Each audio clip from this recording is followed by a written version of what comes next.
Okay mga papi, done installation po tayo dito sa Honda Click version 2. So ito yung mga kinabit natin kay sir. So nirewire natin yung kanyang mini driving light. So Senlo M1 po ito na 30 watts. So nirewire natin to.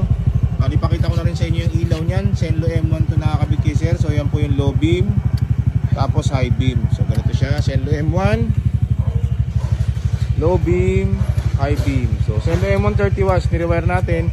Tapos si sir, nagpa-install siya ng tie switch version 3. So left switch, tsaka right switch.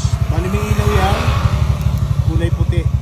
Ayan, no? So, kulay puti siya. So meron na po ito, ang conversion niyan. Ito po 3-way switch para sa amin driving light. Yung gitna ay low beam. Ayan.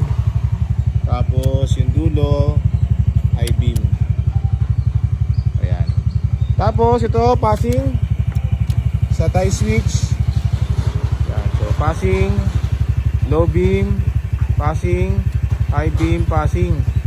So sa busina ni sir, nirewire din natin dual horn setup. Bosch Strider horn yung kanyang busina. Ito yung horn selector.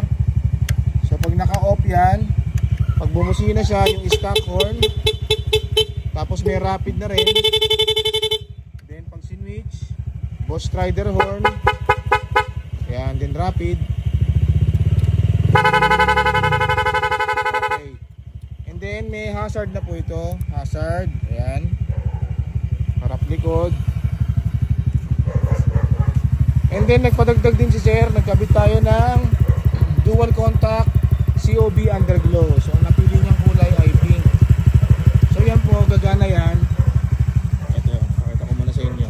Harap likod po siya. Pink red po ito. Bali gagana po yung underglow ni sir kapag inon po yung ilaw ng tie switch. So ito yung pinaka switch niya. Pag pinailaw mo si tie switch, ilaw yan. Tapos pag pumreno, magpapalit siya sa pula. So yan, steady preno.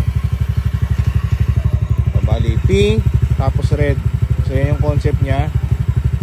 Dual contact COB underglow. Lagdag ni sir.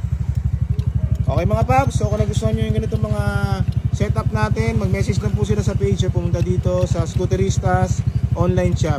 Maraming salamat po.